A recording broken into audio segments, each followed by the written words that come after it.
Hello friends, இந்த வீடியோவில் என்ன பார்க்கணும், பிக் பாஸ் ப்ரோமோ ரிலீஸ் பண்ணியிருக்காங்க. அதில் வந்து யார் வேணும் யார் வேண்டாம் அப்படிங்கிறாங்க. எல்லாருமே ஒருத்தர் சொன்னதே தான் திரும்ப திரும்ப சொல்கிறாங்க. சாண்ட்ரா எங்களுக்கு வேண்டாம், கனி தான் வேணும்னு சொல்லி எல்லாருமே சொல்கிறாங்க. அதுக்கப்புறம் கனி சாண்ட்ரா கட்டிப்பிடிச்சு ஆள்றாங்க. ஆனால் கடைசியில் வந்து வெளியேறினது யார் அப்படின்னா கனி வெளியேறினாங்கன்னு சொல்கிறாங்க. சுபிக்ஷா வெளியேறினு சொன்னாங்க.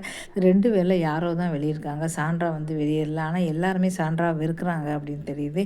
ஆனால் வெளியேறது சுபிக்ஷாவா கனியா அப்படின்னு வந்து தெரியல. அது இன்றைக்கி வந்து பார்த்தா தான் வந்து தெரியும். இப்போ வந்து எப்படியோ கொஞ்சம் கொஞ்சமாக நாட்கள் நகரிட்டுருக்கு. அதனால் 2 வச்சுருக்காங்க. 11 பேரில் 9 பேர் தான் இருக்காங்க. அடுத்து வந்து பார்த்தா மிட்வீக் சீசன் பணப்பெட்டி 2 வரும். அதனால் 2 பேர் வந்து வெளியேறிடுவாங்க. அதனால் வந்து பார்த்தீங்கன்னா உங்களுக்கு 7 பேர் தான் வந்து வரும். அதுக்கப்புறம் 2 பேரும் வெளியிருப்பாங்க. இப்படி படிப்படியாக வந்து வெளிப்படுத்துவாங்க. இப்போ இன்ட்ரெஸ்ட் வந்து வந்துருச்சு. இன்ட்ரெஸ்டிங்காக வந்து போய்கிட்டு இருக்கு அப்படின்னு சொல்லலாம். ஏன்னா முடிய போகுது அப்படின்னால கொஞ்சம் இன்ட்ரெஸ்ட்டாக போய்கிட்டு